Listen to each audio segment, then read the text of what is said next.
কয়েকদিন আগে টুবুসোনাকে সাথে নিয়েই এই শ্রাবণী মেলা থেকে ঘুরে গেছিলাম।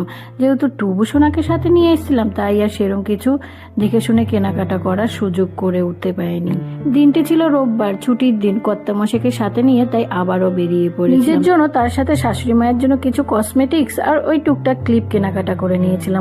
এই গরুটা দেখে না কি যে ভীষণ ভালো লাগছিল, তবে আর নিলাম না। কেন জানো তো, ওকে যখনই নিয়ে কোনো খেলনা হাতে দেবো অমনি ছুঁড়ে দুভাগ করে। ছেলেকে সাথে নিয়ে এসেই সেবার অনেকগুলো খেলনা কিনে দিয়েছিলাম। এই দেখো, মেলার অনেকগুলো দোকান না বন্ধ ছিল, সারাদিন ধরে টিপ টিপ করে বৃষ্টি পড়ছিল তো তাই। আর এটা হলো আমাদের পাড়ার গোষ্ঠ মন্দির। মেলায় গিয়ে শুধু কেনাকাটা করলে তো হবে না, কিছু তো খেতেই হবে। আর মেলায় খাবারের দোকান থাকবে না এটা তো হতেই পারে না। সেই ছেলেবেলা থেকে যখনই আমি যে কোনো মেলায় যাব, আচার, গজা বা জিলাপি খাওয়া থেকে কার সাধ্য আছে আমাকে আটকা। আমরা যখনই খাওয়ার দোকানে গেছিলাম সেই ঝপঝপ করে কি যে বৃষ্টি নেমেছিল, যতই বৃষ্টি হোক না কেন মেলায় যখন একবার এসেছি কিছু তো খেতেই হবে। ছাতা মাথায় ফুচকা খেয়ে বাড়ি ফিরেছি।